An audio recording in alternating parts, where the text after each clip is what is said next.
So there's a passage in Goldman that really does a good job of making his position on the relationship between sex and morality clear, while at the same time revealing some of the fundamental assumptions that underlie his position. And it's a passage that provides us with a really good opportunity to clarify for ourselves what our own underlying assumptions are about sex and about morality, so that we might derive for ourselves our own position on the relationship between sex and morality. All right, so let's take a look at the passage.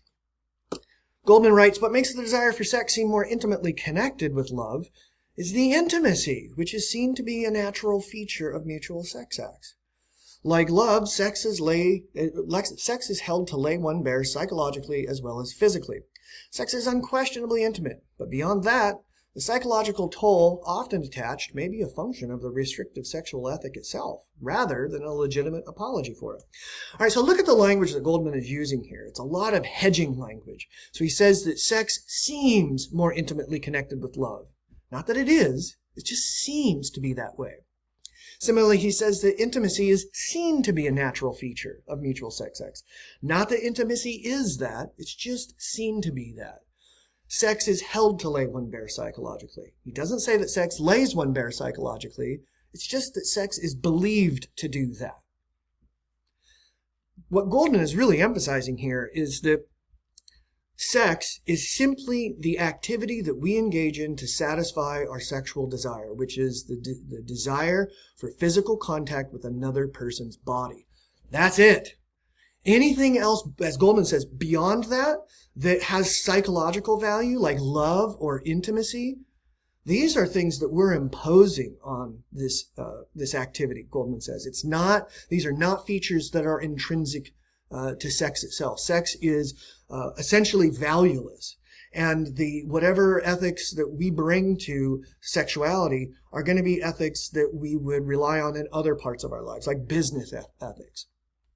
So if we come away from a sexual experience and we feel a deeper sense of love and affection and intimacy with this other person, great, Goldman says, but don't think that those things came from the sex itself.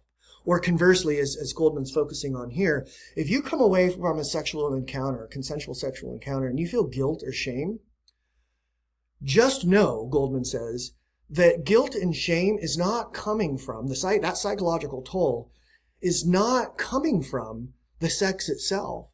Those feelings, that psychological toll, is a function of whatever restrictive ethic it is that you feel like you're operating within, whether it's your own or your family's or your culture. That psychological toll, that negative experience emotionally that you're having as a result of the sex, is not something that came from the sex itself. Or as Goldman says here, it is not that shame feeling, that feeling of guilt. This is not an apology or an indication that the sexual ethic that you operate within is legitimate, that it has any legitimacy whatsoever. These are things that are being imposed from the outside. Now, the question for us is this. Goldman claims that sex is held to lay one bare psychologically.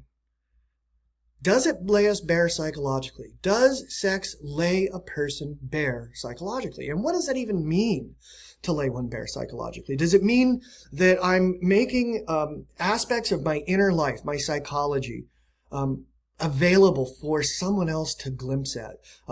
Parts of my authentic being that I don't share on the regular. I'm laying myself bare here. I'm exposing myself for who I really am.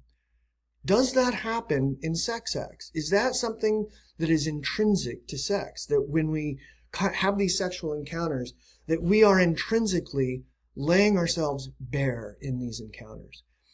Is it possible that we could not lay ourselves psychologically bare in these encounters and come away from them simply as having experienced a physical experience, not a psychological one?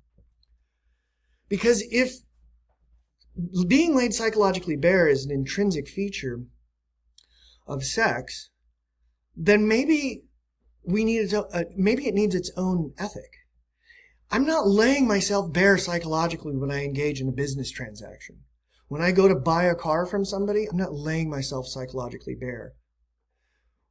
When we engage in sexual encounters with others, if we're laying ourselves psychologically bare, then maybe there's something of value involved in that activity that isn't involved in the business ethic. And a sexual ethic that's analogous to a business ethic isn't going to be enough. If we're laying ourselves psychologically bare, perhaps we need a unique sexual ethic that accounts for the value of what is intrinsically involved in that experience. That is our psychological selves.